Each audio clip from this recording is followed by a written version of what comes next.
শাহবাগের বিচার দাবি করা এখন হচ্ছে আমাদের প্রধান এবং প্রথম দায়িত্ব। কিন্তু আমরা এখানে কেউ হকি স্টিক অথবা স্ট্যাম্প নিয়ে যাব না। আমরা এখানে কেউ মব জাস্টিস কায়েম করতে যাব না। আমরা মবের মাধ্যমে সন্ত্রাস কায়েম করতে যাব না। যারা আগামীতে নেতৃত্ব হিসেবে নির্বাচিত হবে আমরা তাদেরকে সাদর গ্রহণ করার জন্য আমরা প্রস্তুত আছি। জুলাই 1 বছর পূর্তি উপলক্ষে সে আগের মতো করে তারা মব কায়েম করার মাধ্যমে হাসিনার যে এজেন্ডা আছে, দিল্লির যে এজেন্ডা আছে, মোদির যে এজেন্ডা আছে, সেটা আবার তারা বাংলাদেশে ফিরে নিয়ে আসতে চায়। এই শাহবাগীদের বিরুদ্ধে, এই মব সন্ত্রাসীদের বিরুদ্ধে, এই হাসিনার যারা পৃষ্ঠপোষক ছিল, হাসিনার বয়ানকে যারা এই বাংলাদেশে তারা যারা ছড়িয়ে দেওয়ার চেষ্টা করেছিল, বাংলাদেশে বিগত সময়ে যারা এই নির্মম নির্যাতন নিষ্পেষণকে বুদ্ধিভিত্তিকভাবে লেখনের মাধ্যমে যারা এটা জাস্টিফিকেশন দিয়েছিল, তাদের বিরুদ্ধে এই সকল শহীদরা কথা বলে গিয়েছে। এবং এই জুডিশিয়াল বিচার বহির্ভূত যে হত্যাকাণ্ড এবং যে নির্মম নির্যাতন এবং হাসিনার পুরো অবৈধ শাসনকে তারা তাদের বিভিন্ন অ্যাক্টিভিটির মাধ্যমে, তাদের লেখনীর মাধ্যমে, তাদের বক্তৃতার মাধ্যমে, তাদের কর্মকাণ্ডের মাধ্যমে তারা এই খুনি হাসিনাকে বৈধতা দিয়েছিল। রব্বি জিদনি ইলমা রব্বি ইশরাহ লি সাদরি ওয়া ইয়াসসির লি আমরি ওয়াহলুল উকদাতাম মিন লিসানি ইয়াফকাহু কওলি। বাংলাদেশ ইসলামী ছাত্র শিবির ঢাকা বিশ্ববিদ্যালয় শাখা কর্তৃক আয়োজিত জুলাই বিপ্লবের 1 বছর পূর্তি উপলক্ষে আজকের সেমিনারে উপস্থিত বিপ্লবী ছাত্র জনতা, আসসালামু আলাইকুম ওয়া রাহমাতুল্লাহি ওয়া বারাকাতুহু। আমরা আল্লাহ পাক সুবহানাহু ওয়া তাআলার শুকরিয়া জ্ঞাপন করছি যার অশেষ মেহেরবানিতে ফেসিবাদ মুক্ত বাংলাদেশে ঢাকা বিশ্ববিদ্যালয়ের টিএসসি অডিটোরিয়ামে আমরা আজকের অসাধারণ আয়োজনে একত্রিত হতে পেরেছি। আলহামদুলিল্লাহ, লাখ লাখ দুরূদ সালাম প্রেরণ করছি বিশ্বমানবতার মুক্তিদূত সরওয়ারে কায়নাত বিশ্বনবী হযরত মুহাম্মদ মুস্তাফা সাল্লাল্লাহু আলাইহি সাল্লামের প্রতি শ্রদ্ধার সাথে স্মরণ করছি ফেসিবাদ বিরোধী লড়াইয়ের সকল শহীদদের, বিশেষ করে জুলাই বিপ্লবের সকল শহীদদের। আল্লাহ পাক সুবহানাহু ওয়া তাআলা সকল শহীদদের জান্নাতুল ফেরদৌসের মেহমান হিসেবে কবুল করুক, আল্লাহুম্মা আমিন। এবং সাথে সাথে দোয়া করছি গাজীদের জন্য, যারা এখনো হাসপাতালে বেঁধে কাতরাচ্ছেন, এখনো অসুস্থ অবস্থায় আছেন। আল্লাহ পাক সুবহানাহু ওয়া তাআলা সকল গাজী ভাই বোনদের দ্রুত সময়ের মধ্যে সুস্থতার নিয়ামত দান করুক, আল্লাহুম্মা আমিন। আজকে ঢাকা বিশ্ববিদ্যালয়ে আমরা এমন একটি প্রোগ্রাম আয়োজন করছি, যেই প্রোগ্রামে আজকে আমাদের এখানে বিভিন্ন সামাজিক সাংস্কৃতিক সংগঠন, ছাত্র সংগঠন এবং বিভিন্ন ধরনের আমাদের সাথে সংগঠনের নেতৃবৃন্দরা একত্রিত হয়েছে। তো জুলাই বিপ্লবের এটা হচ্ছে অন্যতম একটি সফলতা। আমরা আমাদের মতের মিল না থাকতে পারে, আদর্শিকভাবে আমাদের একজনের এক এক রকম আদর্শ থাকতে পারে, কিন্তু আমরা জুলাইয়ের প্রশ্নে, বাংলাদেশের প্রশ্নে আমরা সবাই ঐক্যবদ্ধভাবে কাজ করতে আমরা রাজি আছি। তার নজির আমরা আজকের যে সেমিনারের মধ্যে আমরা দেখতে পাচ্ছি। জুলাই বিপ্লব পরবর্তী আমরা ইসলামী ছাত্র শিবিরের জায়গা থেকে আমরা বারবার বলছি আমরা ছাত্র রাজনীতির আমূল পরিবর্তন করতে চাই। বিগত সময়ে গত 16 বছরে অথবা এর আগেও গত 54 বছরে বাংলাদেশে আমরা যে ছাত্র রাজনীতি দেখতে পেয়েছি, যে ফেসিবাদী রাজনীতি দেখতে পেয়েছি, যে দুর্বৃত্তায়নের রাজনীতি দেখতে পেয়েছি, সেই রাজনীতি দেখতে দেখতে শিক্ষার্থীদের মধ্যে একটা ট্রমা তৈরি হয়ে গিয়েছে। ছাত্র রাজনীতি বলতে তাদের মধ্যে অনেকগুলো নেগেটিভ মাইন্ডসেট বারবার তাদের মধ্যে ফিরে আসে। ছাত্র রাজনীতি বলতে তারা সেই গণরুম, গেস্ট রুমের সেই ভয়াবহত চিত্রগুলো তাদের চোখের সামনে ফিরে আসে। ছাত্র রাজনীতি বলতে শিবির সন্দেহে অথবা শিবির ফ্রেমিং দিয়ে মানুষকে, ছাত্রদেরকে নির্মম নির্যাতন, হত্যার এর যে আকাঙ্ক্ষা, সেই আকাঙ্ক্ষাকে ধারণ করে নতুন ছাত্র রাজনীতির কথা আমরা বারবার বলছিলাম। ইসলামী ছাত্র শিবিরের জায়গা থেকে আমাদের যতগুলো দাবি দেওয়া ছিল প্রত্যেকটা জায়গায় আমরা বলছি ছাত্র রাজনীতি হবে মার্কেট প্লেস অফ আইডিয়া। আমাদের ছাত্র রাজনীতিতে আমরা আমাদের আইডিয়াগুলো নিয়ে আমরা শিক্ষার্থীদের কাছে যাব। শিক্ষার্থীরা যার আইডিয়া ভালো লাগবে সেটা গ্রহণ করবে, যার আদর্শ তার ভালো লাগবে না সেটা সমালোচনা করবে। কিন্তু আমরা এখানে কেউ হকি স্টিক অথবা স্ট্যাম্প নিয়ে যাব না। আমরা এখানে কেউ মব জাস্টিস কায়েম করতে যাব না। আমরা মবের মাধ্যমে সন্ত্রাস কায়েম করতে যাব না। কিন্তু আমাদের কষ্ট লাগে, আমরা দেখতে পাচ্ছি সেই আগের কায়দার ছাত্র রাজনীতি আমাদের কিছু বন্ধু প্রতিম অথবা কিছু যারা আমাদেরকে শত্রুগণ্য করে, এই মানুষরা সে আগের ধারার ছাত্র রাজনীতি ফিরিয়ে নিয়ে আসার চেষ্টা করছে, যেটা পুরো জাতিকে এবং পুরো ছাত্র সমাজকে অনেক বেশি হতাশ করছে। আমরা গতকালকে, এবং শুধুমাত্র আমরা না, পুরো জাতি সেই সন্ত্রাসী কর্মকাণ্ড দেখে অনেক বেশি হতাশ হয়েছে। বিগত সময়ে বাংলাদেশের যে ফেসিবাদী শাসন ব্যবস্থা ছিল, হাসিনাকে যারা হাসিনা বানিয়েছে, হাসিনার যে কালচারাল এস্টাবলিশমেন্ট, বাংলাদেশে যে শাহবাগ কায়েমের মাধ্যমে বাংলাদেশে যে বিচার বহির্ভূত হত্যাকাণ্ডগুলো সংগঠিত হয়েছে, যে মব জাস্টিস হয়েছে, গুম খুন আয়নাগর থেকে শুরু করে অবৈধ নির্বাচনগুলোকে বৈধ দেওয়া হয়েছে, সেটার গোড়া ছিল শাহবাগ, সেটার গোড়া ছিল বাংলাদেশের কালচারাল ফেসিস্ট যে পক্ষটি আছে তারা বাংলাদেশে প্রথমেই সেই 2006 সালের 28 ফেব্রুয়ারি দিনে দুপুরে মানুষকে হত্যা করে নিত্য করেছিল এবং এর মাধ্যমে ফ্যাসিবাদের বীজ তারা বপন করেছিল। এরপরে বাংলাদেশে বড় বড় হত্যাকাণ্ড সংগঠিত হয়েছে এবং প্রত্যেকটা হত্যাকাণ্ড তারা জাস্টিফাই করেছে এবং সে ঘটনাগুলো আপনারা জানেন। যখন আল্লামা দেলাওয়ার হোসেন সাঈদীর রায় দেওয়া হয়, রায় পরবর্তী সারা দেশে যখন মুক্তিকামী ছাত্র জনতা তারা প্রতিবাদ করছিল, সেই সময়ে সারা দেশে গণহত্যা সংগঠিত হয়, 200-এরও অধিক ভাই বোন শহীদ হয়।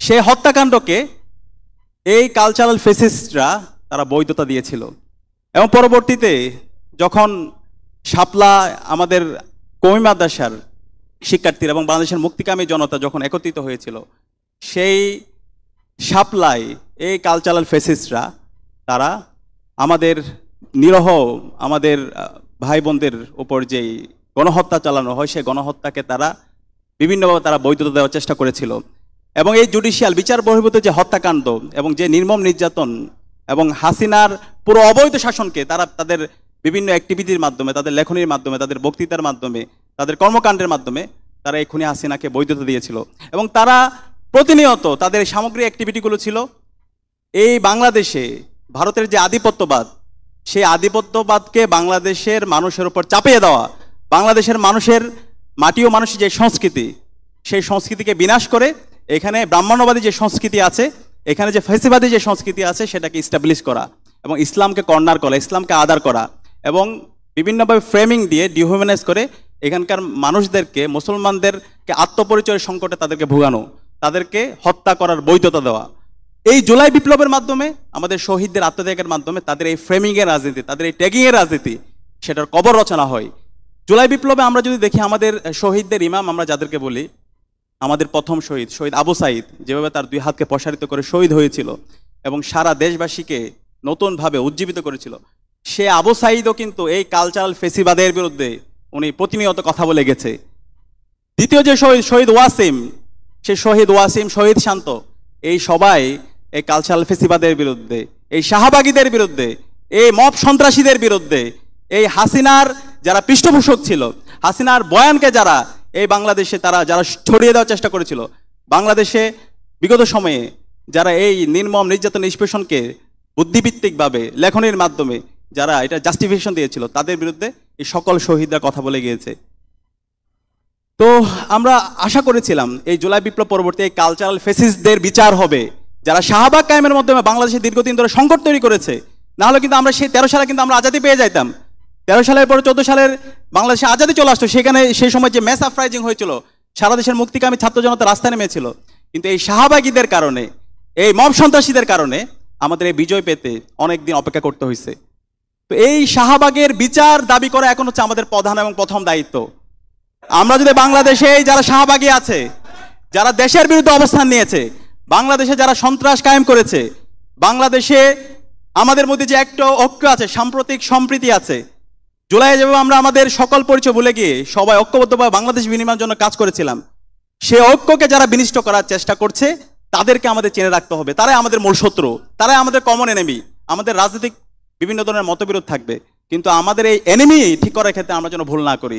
তো যারা বাংলাদেশের বিরুদ্ধে, জুলাইয়ের বিরুদ্ধে যারা অবস্থান তৈরি করছে এবং সে আগের মতো শাহবাগ কায়েমের মাধ্যমে যেখানে এখানে মবের সন্ত্রাস কায়েম করে বাংলাদেশে যে মব জাস্টিস কায়েম করেছিল, অবৈধ শাসনের বৈধতা দিয়েছিল, ঠিক একইভাবে আজকে জুলাই বিপ্লব পরবর্তী জুলাইয়ের 1 বছর পূর্তি উপলক্ষে সে আগের মতো করে তারা মব কায়েম করার মাধ্যমে হাসিনার যে এজেন্ডা আছে, দিল্লির যে এজেন্ডা আছে, মোদির যে এজেন্ডা আছে, সেটা আবার তারা বাংলাদেশে ফিরে নিয়ে আসতে চায়। আমরা বলতে চাই, আমরা যারা আবু সাঈদ, ওয়াসিম, শান্ত, আলী রায়হান মুগ্ধের উত্তর শরীরে আছি, আমরা এটা হইতে দিব না ইনশাআল্লাহ। আমরা যদি একজনে বেঁচে থাকি, আমরা এই কালচারাল ফেসিবাদের বিরুদ্ধে আমরা লড়াই জারি রাখবো ইনশাআল্লাহ। এই কালচারাল ফেসিবাদকে, এই মুজিববাদীদেরকে বাংলাদেশ থেকে সমূল উৎপাদন করতে হবে। তাদেরকে সমূল উৎপাদন না করার আগ পর্যন্ত আমাদের মুক্তি নাই এবং সেই লড়াইটা, সেই আজাদির লড়াইটা আমাদেরকে চালায়ে যেতে হবে। এখানে অনেকগুলো আলাপ আসছিল, আমরা বলছিলাম আমাদের মতের মধ্যে অমিল থাকতে পারে, কিন্তু আমরা এখানে কেউ মব জাস্টিস কায়েম করতে যাব না, মব সন্ত্রাস কায়েম করতে যাব না।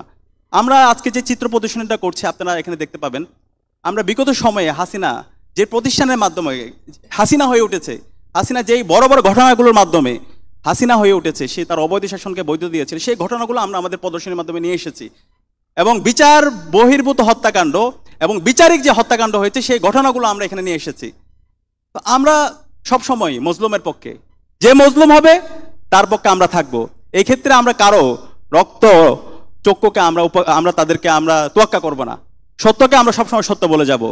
তো সেই মজলুমের কথাগুলো আমরা এখানে তুলে ধরেছি, তাদের আর্তনাদগুলো আমরা তুলে ধরেছি। কিন্তু আমরা দেখতে পেয়েছি এই কালচারাল ফেসিস্টরা তারা চেয়েছিল সে তাদের আগের যে কায়দায় মানুষ হত্যা করেছিল দিনের বেলা, সে একইভাবে এই ঢাকা বিশ্ববিদ্যালয় ক্যাম্পাসে তারা আবার মব জাস্টিস কায়েম করতে, তারা আবার শিক্ষার্থীদের উপর বিভিন্নভাবে তারা উস্কানোর জন্য তারা চেষ্টা করেছিল। কিন্তু আমি ইসলামী ছাত্র শিবিরের দায়িত্বশীল জনশক্তি এবং বিশ্ববিদ্যালয়ের শিক্ষার্থীদেরকে আমি ধন্যবাদ জানাতে চাই। তারা গতকাল যেভাবে দায়িত্বশীল আচরণ করছে, সেই দায়িত্বশীল আচরণের জন্য আমি তাদেরকে আন্তরিক মোবারকবাদ এবং ধন্যবাদ জ্ঞাপন করছি। আমি আপনাদেরকে অনুরোধ করব, এই কালচারাল ফেসিসদেরকে আমাদেরকে বুদ্ধিভিত্তিকভাবে তাদেরকে আমাদের মোকাবেলা করতে হবে। তাদের যে হিপোক্রেসি, জাতির সাথে তাদের যে ভণ্ডামি, সেই ভণ্ডামিগুলো সেটা জাতির কাছে আপনাদের লিখনির মাধ্যমে জাতির সামনে পেশ করতে হবে। দ্বিতীয়ত আমি যে বিষয়টা বলবো, আমাদের এখানে বন্ধুপ্রতিম অনেক ছাত্র সংগঠন আছে। আমরা আমাদের মধ্যে রাজনীতি করব, কিন্তু রাজনীতি করতে গিয়ে আমরা যেন বর্ডার লাইন ক্রস না করি। আমরা অনেক ক্ষেত্রে এই বর্ডার লাইনগুলো ক্রস করে ফেলি। আমরা এমন বয়ানে মাঝে মধ্যে আমরা নিজেরা পা দিই, যে বয়ানের মাধ্যমে ফেসিবাদীরা শক্তিশালী হয়। যে বয়ানগুলো বিগত সময় ফেসিবাদী যারা ছিল, খুনি হাসিনা এবং তার দোসররা, তারা এই বয়ানগুলো তৈরি করেছিল। আমরা অনেক ক্ষেত্রে প্রতিপক্ষকে ঘায়েল করার জন্য সেই ধরনের ফেসিবাদী বয়ানগুলো আমরা নিজেরা বুঝে হোক না বুঝে হোক তৈরি করি। সাময়িক তৃপ্তির জন্য হলো, দীর্ঘমেয়াদী এই বয়ানগুলোর মাধ্যমে বাংলাদেশের দীর্ঘমেয়াদী সংকট তৈরি হবে। তো সেখানে আমি অনুরোধ করব, আমরা সবাই যেন এই জুলাই পরবর্তী সময়ে দায়িত্বশীল আচরণ করি। আমরা দেখতে পেয়েছি আমাদের কিছু বন্ধুপ্রতিম ছাত্র সংগঠন, তারা ছাত্র শিবিরকে আদর্শিকভাবে মোকাবেলা করতে না পেরে তারা ইসলামী ছাত্র শিবিরের বিভিন্নভাবে ইসলামী ছাত্র শিবিরের উপর যে জুলুমতন্ত্র হয়েছে সেটাকে তারা আজকে দায় মুক্তি, তারা ছাত্রলীগের সন্ত্রাসী কর্মকাণ্ডকে তারা আজকে দায় মুক্তি দেওয়ার জন্য চেষ্টা করছে। গত 16 বছরে ইসলামী ছাত্র শিবিরের উপর সবচেয়ে বেশি জুলুম হয়েছে। ইসলামী ছাত্র শিবিরের সারা দেশের সকল অফিসগুলোকে বন্ধ করে দেওয়া হয়েছে। ইসলামী ছাত্র শিবিরের শত শত নেতাকর্মী শহীদ হয়েছে। আমাদের হাজার হাজার নেতাকর্মী পঙ্গু হয়েছে। আমাদের এখন পর্যন্ত 6 জন ভাই গুম অবস্থায় আছে। কিন্তু ইসলামী ছাত্র শিবির ছিল মজলুম। সেই মজলুম সংগঠনকে আজকে বুঝে হোক না বুঝে হোক আমাদের কিছু বন্ধুপ্রতিম ছাত্র সংগঠন আমাদেরকে জালেম হিসেবে তারা দেখানোর চেষ্টা করছে। আমরা তাদেরকে অনুরোধ করব, আসুন আমরা এমন কোনো আচরণ করব না যে আচরণের মাধ্যমে ফেসিবাদীরা শক্তিশালী হয়। ফেসিবাদী যে বয়ান আছে সে বয়ানকে আমরা শক্তিশালী করছি, বরং আমরা জুলাইয়ের যে চেতনা, জুলাইয়ের যে আকাঙ্ক্ষা, শহীদদের যে আকাঙ্ক্ষা, সে আকাঙ্ক্ষাকে ধারণ করে আমরা আমাদের নতুন রাজনীতি বিনির্মাণ করি। আমরা একই সাথে গত 1 বছরে ইসলামী ছাত্র শিবির আমরা বলছি ছাত্র রাজনীতির নতুন রূপরেখা আমরা জাতির সামনে পেশ করব। সেই জায়গা থেকে আমরা গত 1 বছরে যদি আপনারা আমাদের অ্যাক্টিভিটিগুলো দেখেন, প্রতিটি ক্যাম্পাসে সারা দেশে সব প্রত্যেকটা মহানগর জেলা শাখায় আমরা প্রতিনিয়ত চেষ্টা করছি শিক্ষার্থীদের কাছে যাওয়ার জন্য। শিক্ষার্থীরা যেভাবে ছাত্র রাজনীতি চাচ্ছে সেই আলোকে আমরা আমাদের রাজনীতিটাকে বিনির্মাণ করার চেষ্টা করছি, এবং আমাদের এই সামগ্রিক অ্যাক্টিভিটিতে শিক্ষার্থীরা স্বতঃস্ফূর্ততার সাথে তারা আমাদেরকে গ্রহণ করছে এবং তারা আমাদেরকে প্রতিনিয়ত পরামর্শ দিচ্ছে এবং আমাদের ব্যাপারে অনেকে সমালোচনা করছে, এবং সেই সমালোচনার আলোকে আমরা সাদরে গ্রহণ করছি এবং নিজেদেরকে শুধরানোর চেষ্টা করছি। আমরা চাই বাংলাদেশে এই ধরনের ছাত্র রাজনীতি হবে এবং শিক্ষার্থীরা এই ধরনের ছাত্র রাজনীতিকে গ্রহণ করবে। শিক্ষার্থীদের মধ্যে ছাত্র রাজনীতির যে নেগেটিভ বিষয়গুলো আছে, যে ট্রমাগুলো আছে, সেগুলো দূর করার জন্য আমাদেরকে শিক্ষার্থী বান্ধব ইসলামী ছাত্র শিবির যেভাবে জাতির কাছে ছাত্র রাজনীতি হাজির করছে, সে আলোকে আমাদের ছাত্র রাজনীতি বিনির্মাণ করা দরকার। এবং সর্বশেষ আজকের আলোচনার সাথে যে বিষয়টা, সেটা হচ্ছে ছাত্র সংসদ নির্বাচন। আমরা ইসলামী ছাত্র শিবিরের জায়গা থেকে আমরা বারবার বলছি, আমাদের জুলাই বিপ্লবের অন্যতম একটা আকাঙ্ক্ষা হচ্ছে প্রতিটি ক্যাম্পাসে ক্যাম্পাসে ছাত্র সংসদ নির্বাচন হয়ে যাওয়া, এবং আগামীর বাংলাদেশের ছাত্র রাজনীতি হবে ছাত্র সংসদকে কেন্দ্র করে। শিক্ষার্থীদের যারা নির্বাচিত প্রতিনিধি আছে তারাই বাংলাদেশে তারা হচ্ছে ক্যাম্পাসগুলোতে নেতৃত্ব প্রদান করবে, এবং ক্যাম্পাসের যে ডেমোক্রেটিক যে পরিবেশ সেটা যদি আমরা নিশ্চিত করতে চাই, প্রতিটি ক্যাম্পাসে ক্যাম্পাসে ছাত্র সংসদ নির্বাচন হওয়া দরকার। তো সেই জায়গা থেকে আজকে বাংলাদেশের 3টা ক্যাম্পাসে ছাত্র সংসদের তফসিল ঘোষণা করা হয়েছে।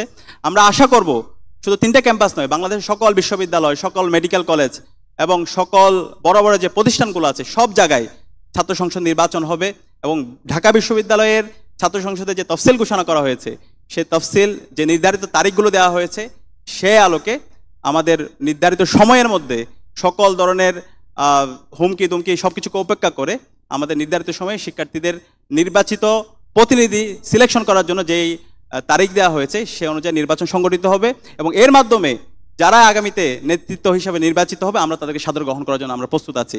আমরা আশা করছি আগামীর বাংলাদেশে প্রতিটি ক্যাম্পাসে ক্যাম্পাসে ছাত্র সংসদ নির্বাচনের মাধ্যমে যারা নির্বাচিত হবে তারা আগামীর বাংলাদেশ বিনির্মাণ করবে। তারা জুলাইয়ের আকাঙ্ক্ষাকে ধারণ করে, শহীদদের আকাঙ্ক্ষাকে ধারণ করে আগামীর বাংলাদেশ বিনির্মাণ করবে এবং সে বাংলাদেশ হবে একটি বৈষম্য ইনসাফ ভিত্তিক বাংলাদেশ। সবাইকে এই আহ্বান জানিয়ে আমি আমার কথা এখানে শেষ করছি। আসসালামু আলাইকুম।